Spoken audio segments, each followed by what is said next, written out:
All right, y'all. Today we are talking execution. So I'm going to go ahead and break down one of the trades that I took on NT Live this week. We're going to look at high time frame down to low, down to entering with order flow, etc., and the zone that was played from. So if you look at these profiles, these are daily profiles, full session. 1 hour chart, 1 hour candles, 5-day rolling volume profile, 30-day rolling volume profile. And my level was, okay, we've got an auction down here, and then all of a sudden price breaks upwards and we start auctioning higher. Well, this is the volume that I'm considering very important for that break, right? Because for a long time they could not build any volume. They could not find enough interest until they did. So price starts trading higher, volume starts building higher, interest starts building higher. And after that, what happens onwards? Every time the market transacts within this range now, there's a lack of interest. Taper here, lack of interest here. They tried lower, they failed it. Another low volume node on the way up, on the way down, still same thing. Above and below, it's the same range that provides a lack of interest, right? And this particular session, we're looking at the same thing. This is going to be the zone. So that's the beginning of everything. That's me framing the trade based off of this spot. It's either going to hold or they're going to cut through, probably get a reoffer, and then move the rest of the way down, right? So let's get into the actual trade. We've got one attempt, two attempt, and then we're heading into the third attempt. So this one is more notable. Let's go to the footprint. We are seeing, as it's pulling back again for the third time, very likely to make a new low. There is stuck buying. Look at all this volume here. These are 5-minute footprints. Look at all this volume. And there's a lot of buying in there. You can see on the leg-to-leg delta, right? This should cause a pretty good move through because offsides buying. There's a good chunk of it, right? So let's go ahead and play this. We're going to play it at 1x speed and just to go through everything here. So it's auctioning lower, it's going lower. Just going to wait for a sweep, or it's just going to waterfall and liquidate, these buyers here that tried to pull price up, went unrewarded. Let's see. So you can see the tape is speeding up a little bit. You're seeing some selling. You're seeing the order flow here, buildup of delta. Let's see what happens. Look at the tape. Selling comes in. New low is made. Not for long, right? So let's reset the prints and see what's going on. Tape is pretty heavy still. There's an offer that's refreshing willingly at these lows, but there's also a bid stepping in. That's fine. We don't have the answer quite yet. We just know that we're in an area of low interest. If the market continues to show us that there is a lack of interest, we can go ahead and take it long. So something to consider. The buying is definitely here. The selling seems uninterested right now. So they actually just dumped quite a bit of size into the low, but as price tries to inch back down, there's not that much interest. Now, for price to continue lower after creating a new low, there needs to be a willingness to sell. This is not what that looks like. We are seeing a willingness to buy, but we don't know if they're going to be rewarded yet. All right, so let's continue the replay. More buying comes in. You can see on the tape, 42 lots, 29 lots. They're auctioning lower again. They're not getting too much. Let's refresh the prints again. So we can tell that there's buying here, right? Right here, 97 positive delta on the leg to leg. They're buying these prices. They're not really interested in selling these prices anymore. The market pops. What happens then? Okay, we built some volume. There is an effort here. And now they are offsides. We're back into the main distribution here of this consolidation, of this auction. What are we seeing then? This, remember this zone. This is an area where interest is lacking, right? So again, let's pull up that high time frame chart. There needs to be interest, enough sell interest to push price through, but we are not currently seeing it. So they put in some effort and selling goes unrewarded. These are key pieces of information. Now, what happens as the market pops back into this bigger range, right? No selling. This is not crazy buying. Look at these prints. They're not large by any means. There's just no willingness to sell. Look at this, 0, 0, 0, 0, 0. This is a 2-tick compressed DOM. A lack of a willingness to sell these prices anymore. And now we are moving back into the main range. So let's continue. Still buying, and we're moving up again. So as you can see on the pull stack, the bid is willingly refreshing higher and higher. They push price. Again, what do we get? We get a move through, and there's no selling interest. That's why price just shot through this range, because no one was willing to sell it. Right? There's not too much going on here. So we spent quite a bit of time, built a lot of volume. There's a lot of two-way trade here, buying and selling. Last time they went up, there was a lot of buying right here, came down, made a new low, and then what? The market pretty much showed its hand. There's no boogeyman in this range that's willing to drive price lower. There's actually a lack of one. Not enough selling.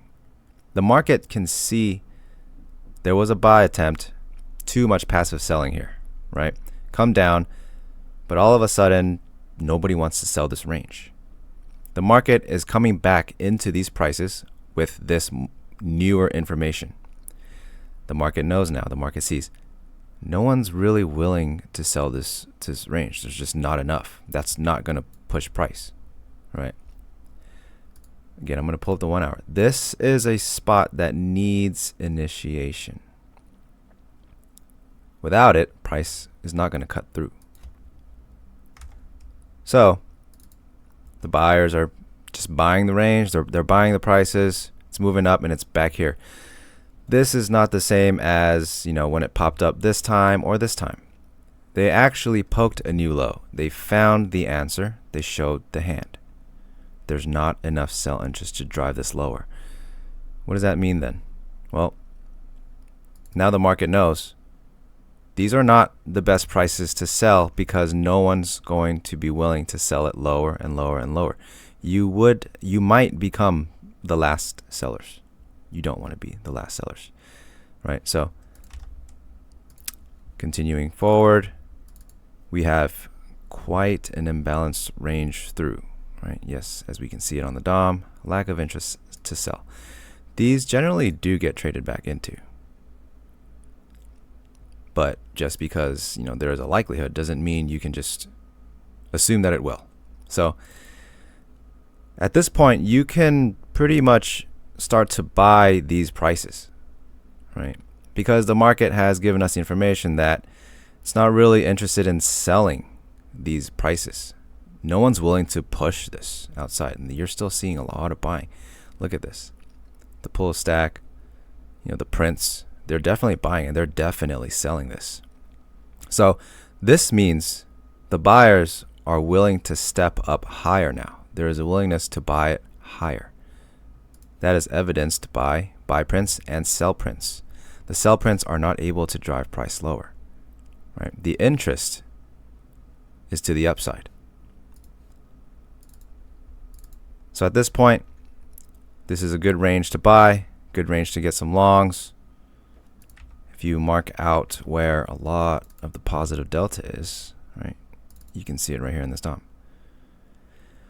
Another thing, how would I risk?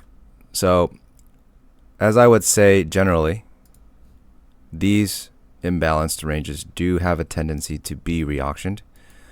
I would say your risk could make sense right here, right? let me just remove this zone for now. Why here? Because if price starts to re-auction here, it's likely going to start to re-auction all of this again. So as you're buying this range, you can go ahead and risk this. This is what I would do, at least. If price starts to re-auction and gain access and acceptance back into this range, I'm going to assume that it can go down here. I want to cut it off, right? But until then, this is a buyable range, as evidenced by the market. They are buying that range, right? So let's speed this up. 1x, we're going to go to 3x. And you can see they're still buying it. They're still buying it. They're still offering it. The key now is who gets what? Who is rewarded? As the offer comes in, pushes price, do they get rewarded with more downsides? So right now we're seeing two-sided tape. They're buying and they're selling. But the selling starts to taper again. The buyers are still reloading on the pull stack. And as they try to sell these prices, they're left behind, right? They're constantly getting left behind. Let's reset the prints again. What happens? Reloading higher, reloading higher. It's pretty clear who's in control of the market now, right? So it starts to build, moves higher, clears out the sell inventory up here, moves higher, clears out the sell inventory. This is something you can't fade, right? Constantly, the buy side gets forward progress. Forward progress, forward progress. They keep leaving behind these builds, right? They try to sell it, doesn't work. Price crawls through. No one's willing to sell these prices. They're willing to sell these though, until there are no more sellers. Price shoots up again, auctions it again, and this pretty much continues the whole way. Again, very imbalanced, prone to retracement, re-auctioning. But what happens? 177 lots right here. Taper down here. There's not enough sell interest yet, right? They're still just buying this thing up because there are not enough sellers to fulfill the buy interest. And so that was my trade. Just wanted to break it down via voice instead of annotations. I feel like there were a lot of key distinctions in this particular setup. You could even see once they make that low, the tape does start to turn right here, right? This is the tape reader. As soon as they leave this effort behind and they find acceptance back into this range, the market behaves quite differently. Why? Well, they found out again, if you were auctioning this range, we should be able to cut through. There should be sell interest driving the market, but there still is none, even after absorbing all of these longs, right? And if participants are seeing this, I wouldn't sell it, would you? So they start to buy. They start to buy, and at some point, they understand if you want to buy this market, you won't have any opportunity to do so at any of these lower prices. They're not being advertised anymore. If you want to buy, you have to start chasing the market. You have to start chasing the ladder. And that's exactly what happens. And every time they finally find some buyers, it's not for long. There's not enough interest on the sell side to fulfill the buy interest. You can even just see this tape right here. This is auction market theory, and this is how I trade. This is how I risk. This is how I find access. This is how I manage. And if there's enough interest, we'll do more of these. So for now, peace out, YouTube.